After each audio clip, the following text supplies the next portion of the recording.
काय जेईंचं लक्ष नाहीये, उपकार्यकारी अभियंता असतील, एडी जाधव असतील, एडी जाधव साहेबांचं पण या ठिकाणी लक्ष नाहीये. माझी विनंती आहे कार्यकारी अभियंता. नमस्कार मित्रांनो, मी अमोल गर्जे, पालघर सार्वजनिक बांधकाम विभागाच्या बोईसर पालघर या मुख्य रस्त्यावरती उभा आहे. ज्या ठिकाणी उभा आहे त्याच्या मागच्या बाजूला शादावाल इम्प्रेशन आहे, त्याच्या समोर असलेल्या सरावलीच्या जवळ हा जो टर्न आहे, या टर्नवरती मी उभा आहे.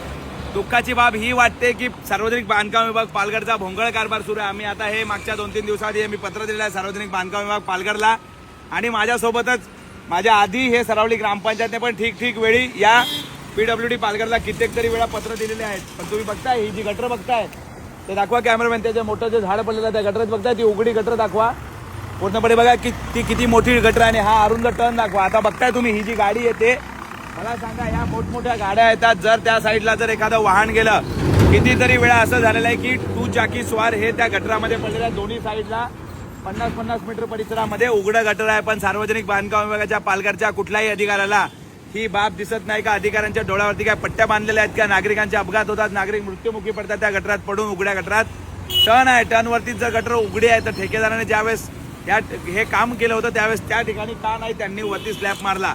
विशेष म्हणजे तुम्हाला सांगेन की पूर्णपणे मोकळी गटर आहे. कित्येक तरी वेळा अपघात झालेला आहेत. पण पालघर ह्या रस्त्याचा ठेका ज्या ठेकेदाराकडे होता तो ठेकेदार करतोय काय? जेईंचं लक्ष नाहीये. साहेब आता ह्या रस्त्यासाठी आपणच प्रयत्न करतील अशी आशा बाळगतो, कारण जे ह्या रस्त्याचे जे डेप्युटी आहेत त्यांना काहीच पडलेले नाहीये. कदाचित त्यांच्या डोळ्यावरती पट्टी बांधलेली आहे. त्यांना ह्या बोईसर पालघर रस्त्यावरती असलेल्या काही समस्या, नागरिक समस्या, जे की रोजच्या दैनंदिन जीवनामध्ये वाहनधारकांना त्या समस्यांचा त्रास होतो, पण त्या समस्या ह्या पालघर PWDच्या डेप्युटींना दिसत नाहीयेत. एडी जाधव साहेबांना ह्या समस्या दिसत नाहीयेत, आणि ह्या रस्त्याचे जे कोणी जेई असतील त्यांचं पण या रस्त्याकडे दुर्लक्ष आहे, असा गंभीर प्रमाणाचा आरोप आम्ही हा करतोय. माझी विनंती आहे या व्हिडिओच्या माध्यमातून पालघरच्या जिल्हाधिकाऱ्यांना की मॅडम ह्या बोईसर पालघर रस्त्यावरती ठिकठिकाणी अरुंद टर्न आहेत, ठिकठिकाणी मोकळ्या गटारी आहेत, ठिकठिकाणी गटारावरती चेंबर नाहीयेत, तरी सुद्धा सार्वजनिक बांधकाम विभागाचा पूर्णपणे या ठिकाणी भोंगळ कारभार सुरू आहे. धन्यवाद.